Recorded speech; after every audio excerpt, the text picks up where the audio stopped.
Bonjour à toutes et à tous. Bienvenue dans un nouvel épisode de votre rendez-vous Droit au but, qui met en lumière l'expertise juridique au travers de situations inhabituelles. Aujourd'hui, explorons une situation juridique cocasse, l'usage de fonds communs pour une dépense personnelle lors d'un divorce.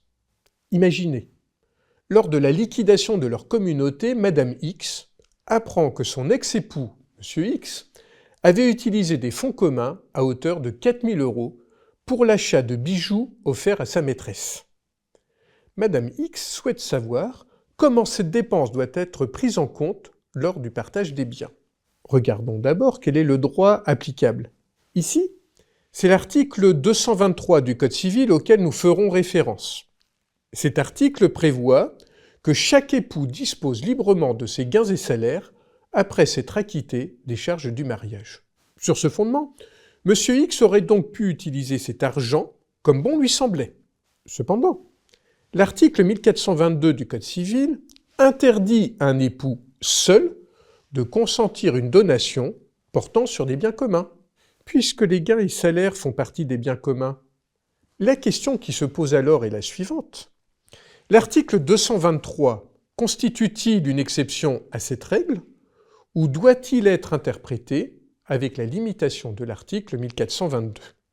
Les juridictions considèrent que chaque époux peut disposer seul de ses gains et salaires, à moins qu'il ne soit prouvé qu'ils proviennent d'autres sources de revenus communs.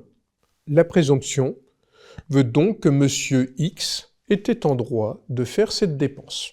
Toutefois, cette situation soulève une question d'équité. La libéralité de M. X a appauvri la communauté au profit d'un tiers, sa maîtresse, ce qui constitue une atteinte aux intérêts de Madame X. Dans cette hypothèse, M. X devient débiteur d'une récompense envers la communauté à hauteur de la valeur des bijoux, soit 4 000 €.